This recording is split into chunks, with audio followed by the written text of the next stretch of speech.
Hey, it's your old pal Lucid Stew again, and to celebrate 10,000 subscribers, I'm heading out on that big beautiful freeway to go see the California High-Speed Rail Phase 1 route firsthand.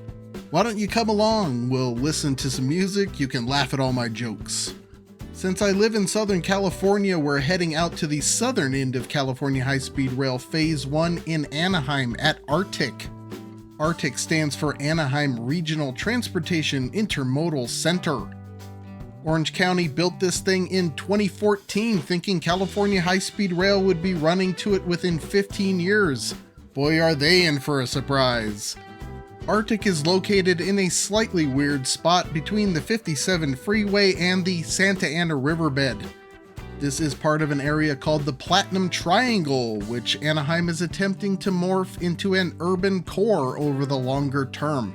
It is host to Angel Stadium, Honda Center, where the Ducks play, and The Grove, a popular concert venue. The station is also 2.5 miles from the Anaheim Convention Center, as well as Disneyland and Disney California Adventure. The area hosts an increasing number of 5/1 type residential developments, giving it relatively high density for the region. More could be on the way with planned development around Honda Center. This view here could eventually turn into a park and about 75 acres of mixed-use development. As far as California High-Speed Rail goes, its 2 tracks and island platform will be located between existing ARTIC platforms and Angel Stadium. The configuration of the station is a little odd, with existing platforms running under the freeway. However, considering the renders for Central Valley stations, this will probably be one of the nicer stations of California High-Speed Rail Phase 1 if those 500 miles of track are ever completed. Passengers to ARTIC would then be able to hook up with several different services, including Metrolink, Amtrak's Pacific Surfliner, and bus connections to the Disney resorts. Leaving ARTIC to the north, California High-Speed Rail will fly over a couple of streets that now have at-grade crossings, one of which is State College Boulevard, seen here.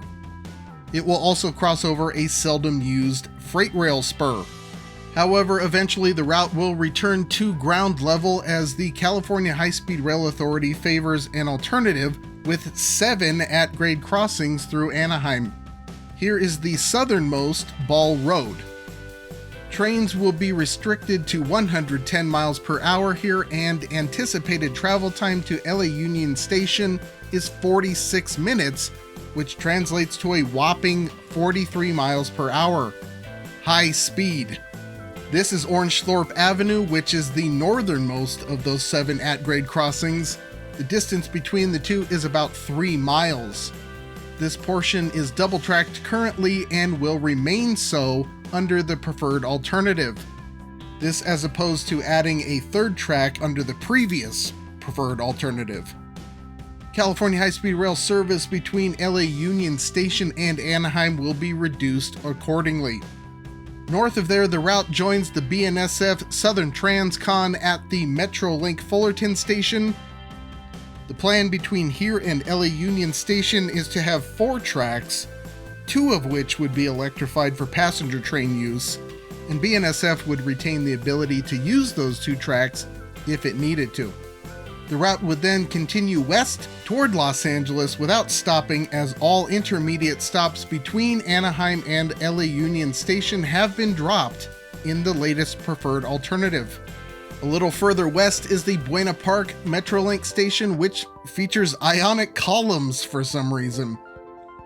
Coming into this from the east, the California High-Speed Rail Authority map indicates the track would be below ground, but I see no reason for this and have no idea how that would even happen, since streets on either end of the station pass under the current tracks.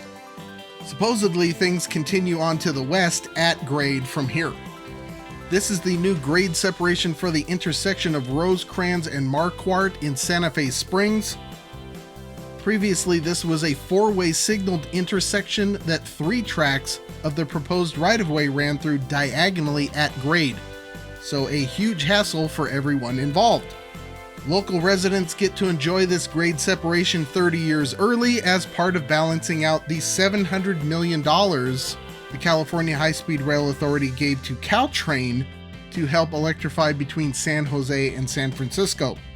It was right about here that I had a low tire pressure light go off. I thought I might have to quit the trip only 3 hours in because the tire was going down fast. But I was like, hell no! Busted out my portable tire inflator, limped to AutoZone, got in the zone, got a couple of cans of Fix-A-Flat, and luckily that held for the next 900 miles. A couple of miles further northwest at the Norwalk Santa Fe Springs Transportation Center, the route will cut the corner over the parking lot, presumably to leave in the option for a high-speed rail station in the future. Geometry on either side of this station doesn't really lend any advantage to flattening out this curve, but anyway, it looks like the tracks will fly over the parking lot right between this set of stairs and that parking structure. So this could be a pretty cool place for your grandkids to rail fan as trains zoom by at 90 to 100 miles per hour right next to their remote avatar.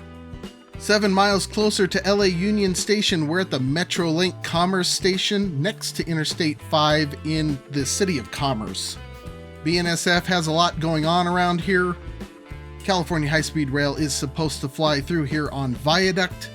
Off in the distance to the west is the California High-Speed Rail's favored location for an LA area yard, across from the BNSF Hobart Yard. BNSF has about 300 acres of facilities down here. California High-Speed Rail has their eye on about 40 acres, mostly already occupied. From here, the route goes over the LA River and then over US 101 according to the Link Union Station plans, which aspire to transition LA Union to through operations from its current terminus-only configuration. But we're at LA Union Station now. This is the heart of the largest metro in California in terms of passenger rail and arguably transit. B and D subway lines terminate here. I think the light rail that runs through here now is the A line. It used to be the Gold line, now it's blue on the system map. The Link Union Station project will retain the 1939 station structures, but will reconfigure pretty much everything else. The subterranean concourse will be expanded greatly and will more closely resemble an airport concourse when done, with wide passageways and various retail offerings.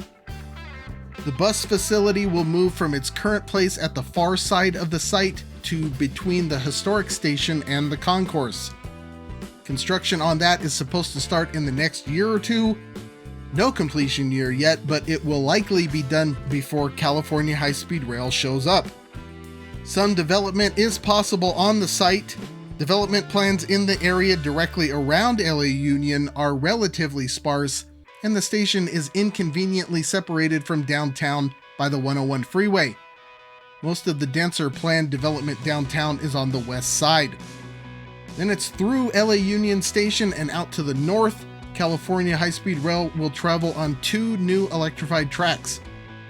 These will converge for about a mile with existing passenger track between Main Street here and the Downey River Bridge, which crosses the LA River near the intersection of State Route 110 and Interstate 5.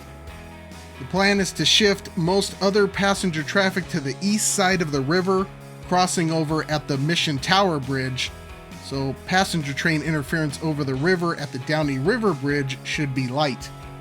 After crossing the river, California High-Speed Rail will pass to the west of Metrolink's Central Maintenance Facility. This will require a significant reconfiguration of that facility to retain its current capability. North of there, California High-Speed Rail tracks will parallel existing tracks without much trouble, including past the historic Glendale station. The entire section between LA Union Station and Hollywood Burbank will be grade separated, by the way. Between there and the 134 freeway, the right-of-way will carry 5 tracks, the 5th being a Union Pacific siding. At the downtown Burbank station, the California High-Speed Rail tracks will scoot through one of these station's parking lots, requiring a reconfiguration and possibly taking out several adjacent properties. From there, the high-speed tracks will hook under Metrolink's Valley Line and then cut and cover as much as possible through the Hollywood Burbank Airport's parking lots before entering an underground station next to a new airport terminal building that just recently broke ground. Obviously, the airport is the main attraction here. California High-Speed Rail would provide a 13-minute express connection to the airport from LA Union, which is about half an hour better than the current best option to LAX. Metrolink is currently 25 minutes to Hollywood Burbank, but you get dropped off at one of two stations on the airport perimeter. The airport also has an on-site intermodal center with bus and rental car services. The California High-Speed Rail route will curve under San Fernando Boulevard out of the airport to the north and join up with the Union Pacific right-of-way around here, but remain below grade until it can get northwest of the crossing at Sunland Boulevard. It will get to the surface here near the current Sun Valley Station.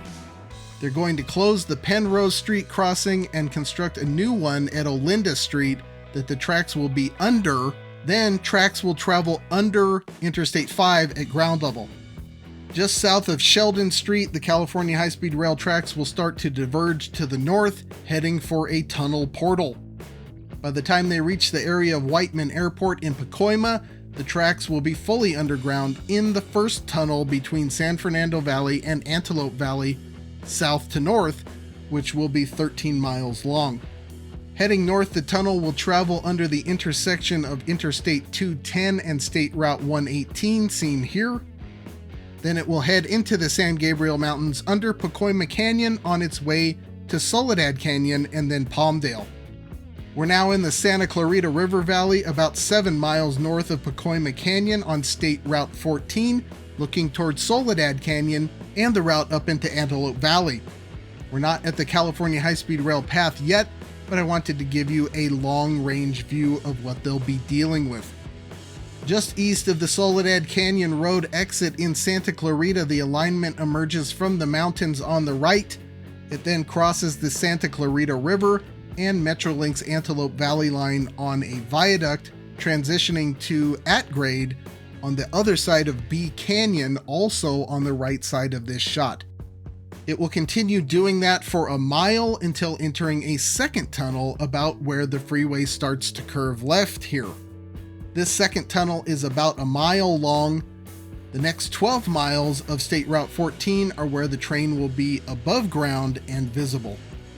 Approaching the Agua Dulce Canyon Road exit, the tracks will emerge from the mile-long tunnel and travel across the subsequent canyon areas to the right on viaduct. That viaduct will be about a mile long and should be a pretty impressive structure. Then the route will enter a third tunnel, this one about half a mile long. After exiting, it'll be a combination of at-grade and viaduct for another mile on the right here. Part of that will come within about 400 feet of the freeway further down the slope. Tracks will then enter a fourth tunnel. This one will be about 3 miles long. That will emerge near the Ward Road overpass and travel on a viaduct for a mile over the State Route 14 freeway, and then go into the fifth and last tunnel, this one 12 miles long.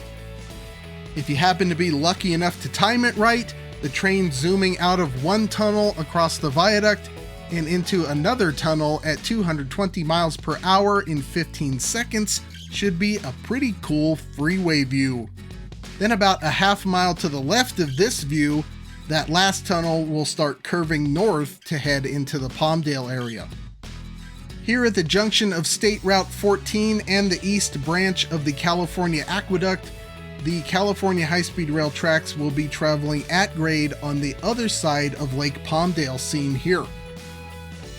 Now a couple of miles further north in Palmdale on Sierra Highway, on the left is the location of the future California High-Speed Rail station, and it keeps going and going. The station site will be more than a mile long, extending well past this linear park. This station will eventually have 3,600 surface parking spaces and consume about 7 square blocks in downtown Palmdale. Pretty wild. Near the north end of the planned station site here at Technology Drive, the southern end of the Y connecting to the High Desert Corridor would hook up with the California High-Speed Rail route. This would theoretically convey trains between here and the Brightline West right-of-way in Victor Valley at some vague point in the distant future. It may actually be in place before California High-Speed Rail gets here. The northern end of this Y would join the California High-Speed Rail tracks near the Lockheed Martin Skunk Works, seen here on the right. Back to Palmdale for a second, here is the current station looking south and then north. This will be obliterated eventually and incorporated into the high-speed rail station site about half a mile to the south. The California High-Speed Rail route will then continue along the Union Pacific tracks adjacent to Sierra Highway through Lancaster before diverging to the northwest a little past Avenue H, seen here. There are few issues through the desert here with the exception of the route intercepting a group of houses in Rosamond near the intersection of Rosamond and 60th. Likely 7 or 8 of those will have to go. Then continuing north to cross the mountains near Tehachapi Willow Springs Road. This is accomplished with a couple of 3-mile-long tunnels, the first of which would go underground around here off to the right. That would emerge in this narrow valley created by the Garlock Fault, move through the valley partially on viaduct, and then go back underground into the hills ahead. Out of tunnel number 2, the route would approach Tehachapi Willow Springs Road at an angle from the right, and then cross over right around here on its way to the town of Tehachapi in the distance off to the left. Here's a quick look at Tehachapi. It's a town of about 13,000. It will be circumvented by tracks to the east and north. We're now on State Route 58 just north of Tehachapi. The California High-Speed Rail tracks will be emerging from another short tunnel here and running toward the freeway from the right among these low hills. Then right here, the tracks will fly over the freeway, briefly hug the freeway on the left-hand side, then fly back over the freeway to the right-hand side in a rather dramatic 3/4 mile long viaduct. From there, the right-of-way should stay to the north of the freeway, occasionally dipping out of sight as it will go through several short tunnels in this area. By the way, off to the left here somewhere is the Tehachapi Loop, but unfortunately you can't see it from the westbound lanes of SR 14, at least not in a car as short as mine.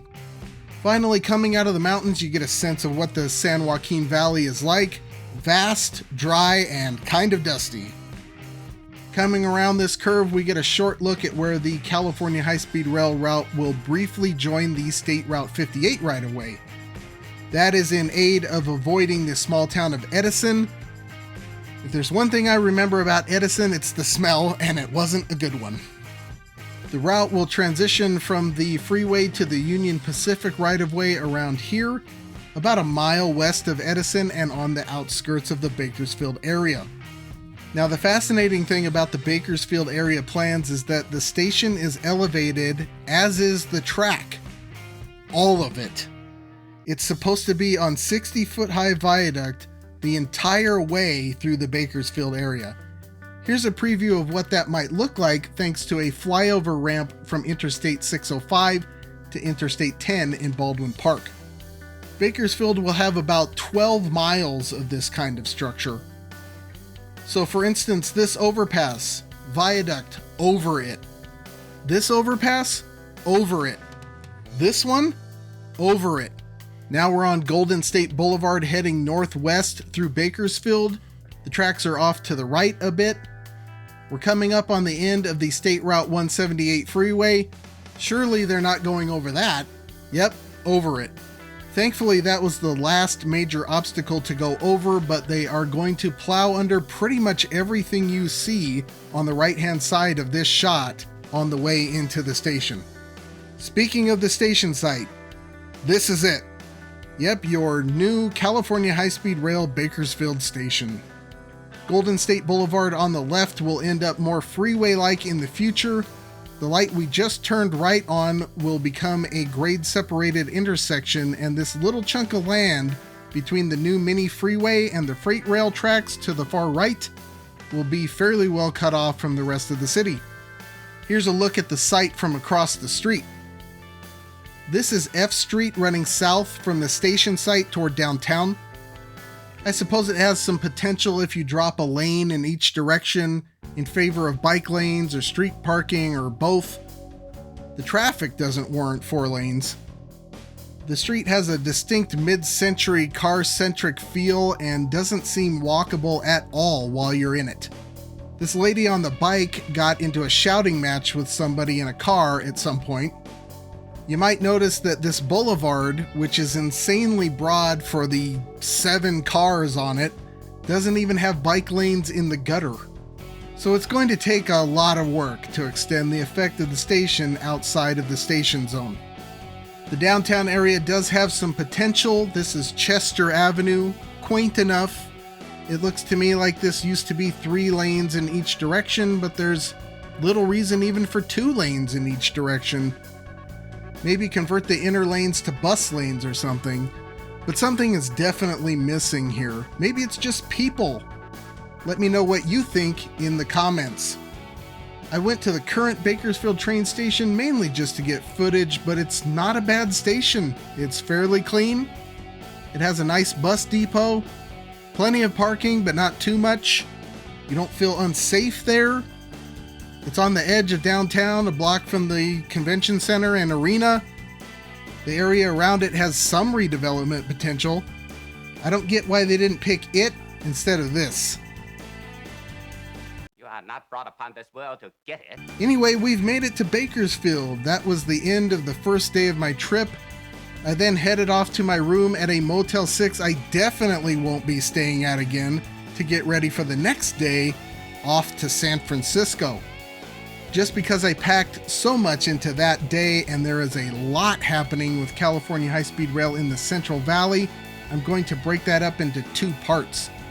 Look for the next one in a week when our California High-Speed Rail road trip continues. But that's all for now. Until next time, I'll see you on that big beautiful freeway.